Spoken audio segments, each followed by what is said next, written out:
মহাকুম্ভ মেলালৈ যাব নোৱাৰিলে কথা নাই, অনলাইনতে গা ধুব পাৰিব আপুনি।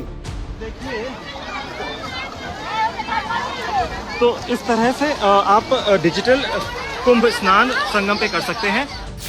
ধৰ্মৰ নামত বেপাৰ। मुझे पैसे भेज सकते हैं। इसका शुल्क है मात्र 1100 रुपये।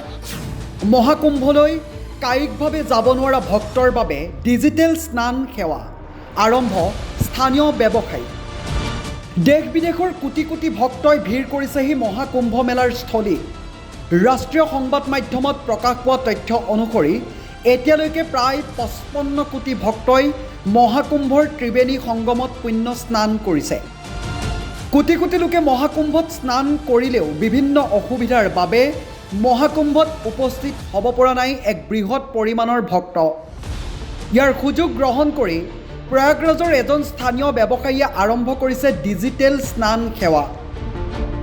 ব্যৱসায়ীগৰাকীয়ে ঘোষণা কৰিছে যে ডিজিটেল স্নান সেৱাৰ দ্বাৰা মহাকুম্ভত সুশৰীৰে উপস্থিত হ'ব নোৱাৰা ভক্তসকলে ডিজিটেল স্নানৰ দ্বাৰা পুণ্য অৰ্জন কৰিব পাৰিব। ইয়াৰ বাবে ব্যৱসায়ীগৰাকীয়ে মহাকুম্ভলৈ আহিব নোৱাৰা ভক্তসকলক হোৱাটছএপ যোগে নিজৰ নিজৰ ফটো প্ৰেৰণ কৰিবলৈ দিছে আৰু ভক্তসকলৰ সেই ফটোসমূহ গংগাত বিসৰ্জন কৰিছে।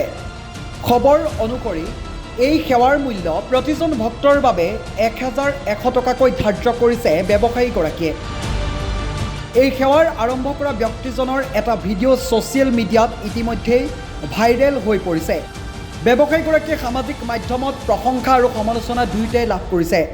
একাংশ লোকে এই ধাৰণাটোক ধনাত্মকভাৱে গ্ৰহণ কৰাৰ বিপৰীতে আন একাংশই ইয়াক ব্যৱসায় আৰু পৰম্পৰাক অসন্মান কৰা বুলি অভিযোগ উত্থাপন কৰিছে। এগৰাকী নেটিজেনে মন্তব্য কৰিছে, আপুনি সনাতন ধৰ্মক উপহাস কৰিছে, আপোনাৰ লাজ আছেনে? আকৌ আন এজনে ধেমালিৰ সুৰত লিখিছে, চীনৰ দীপশিক আছে আৰু আমাৰ দীপ স্নান আছে। আন একাংশই এই কাণ্ডক ধৰ্মীয় অনুষ্ঠানৰ বাণিজ্যিকীকৰণ, অন্ধবিশ্বাস আৰু এক কেলেংকাৰী বুলি অভিহিত কৰিছে। প্ৰসংগক্ৰমে যোৱা 13 জানুৱাৰীৰ পৰা আৰম্ভ হোৱা বিশ্বৰ সৰ্ববৃহৎ আধ্যাত্মিক আৰু সাংস্কৃতিক মহোৎসৱ মহাকুম্ভ মেলা 2025 চনৰ 26 ফেব্ৰুৱাৰীত সমাপ্ত হ'ব।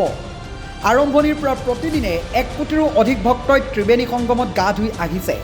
জানিব পৰা মতে এতিয়া মুঠ তীৰ্থযাত্ৰীৰ সংখ্যাই 529.6 মিলিয়ন অতিক্ৰম কৰিছে আৰু এই ব্যৱসায়ক লৈ বিভিন্নজনে এতিয়া প্ৰশ্ন কৰা দেখিবলৈ পোৱা গৈছে।